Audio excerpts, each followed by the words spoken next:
So, what should I eat? I've come to realize there are so many different ways to answer this question that may be influenced by my culture, by where I live, by a whole host of factors. At the same time, I believe if I want to eat the best possible food I can for my own health and for the health of the world around me, it comes down to a couple principles that I think get missed in a lot of the news and headlines and meaningful concerns that people have. And it's less about the specific food that you eat and more the way it connects to the world around us. And I've come to realize that whether I'm eating plants or animals that, of course, have also eaten plants, if a few basic things aren't happening, then the rest is noise. And the one thing that comes up again and again is about the relationship to food and healthy soils. And if I center my own health as a human in the middle of the food world, then for me, it's going to be a healthy gut. And so what happens when I pursue life with a healthy gut and getting there by eating foods that have come from healthy soils? And it seems to me there's some pretty consistent things that come up regardless of the name of the food that I ate.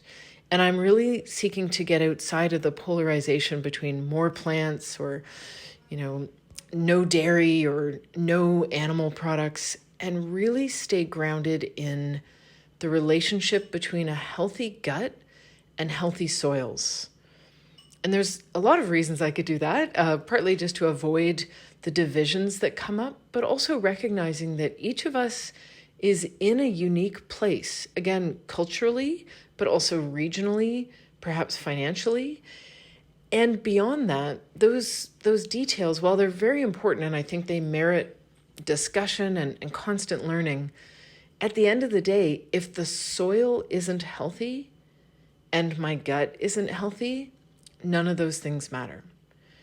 So what does that look like? And I spent a bit of time just sketching out in a probably only barely legible diagram the interconnections and the many different elements that come together when we have healthy guts and healthy soils. And there's all kinds of interconnected things related to that, from the foods being nutritious and even having medicinal properties, to the animals that are involved being allowed to be themselves and consuming natural diets connected to biodiversity and relying on native species, to all kinds of societal benefits from, increased well-being and having just simply better jobs, generally having higher cognitive function, being able to be our best selves, really. There's lots of ways we could look at that. And of course, the natural world around us being in a state of abundant wildlife with safe migratory corridors, thriving forests and wetlands, thriving waterways and oceans, and really healthy communities, beautiful places to live and play. And something that gets missed in this healthy gut, healthy soil world is that nutrients are cycled in life-giving ways. And when we back out and look at this wider world of what happens with plants that humans eat and animals that humans eat, and the plants those animals ate, when soils are not healthy and when our guts are not truly nourished in healthy ways, we have a whole set of consequences. These damaged soils involve usually monocultures that are part of mass deforestation, humans being exposed to a lot of toxicity, traumatizing jobs, confined, stressed, and often unwell animals. And we also see in this wider biosphere where all other life, the waterways, the geology, the bioregions, the oceans, the airways, are also suffering. So while these factors compromise the biosphere at a systemic and catastrophic scale, that entails species loss and the loss of the migratory flyways and the overall habitat, and the nutrients that are cycling through the food system they're removed from life-giving pathways. They become imbalanced, distorted, gathered in places where we don't want them and missing in places where we do. And for humans, there's this amplified sense of scarcity, inequality, fear, polarization, and conflict, basically an increase in human suffering as well as non-human suffering. And there's a lack of safe places to live, play, and work.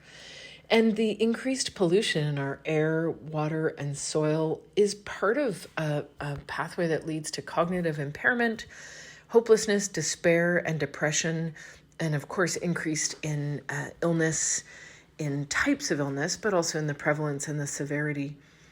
Those very unpleasant consequences of an unhealthy food system are very directly tied to an unhealthy gut. So every time I pursue, well, what should I eat?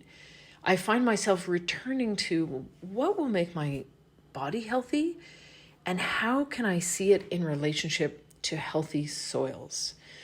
That begets a whole bunch of other questions, but if I'm not asking about the health of the soil, then that question about what I eat and put in my own body is missing the wider world of consequences and potentially really health-giving and society-improving and wider biosphere-enhancing possibilities.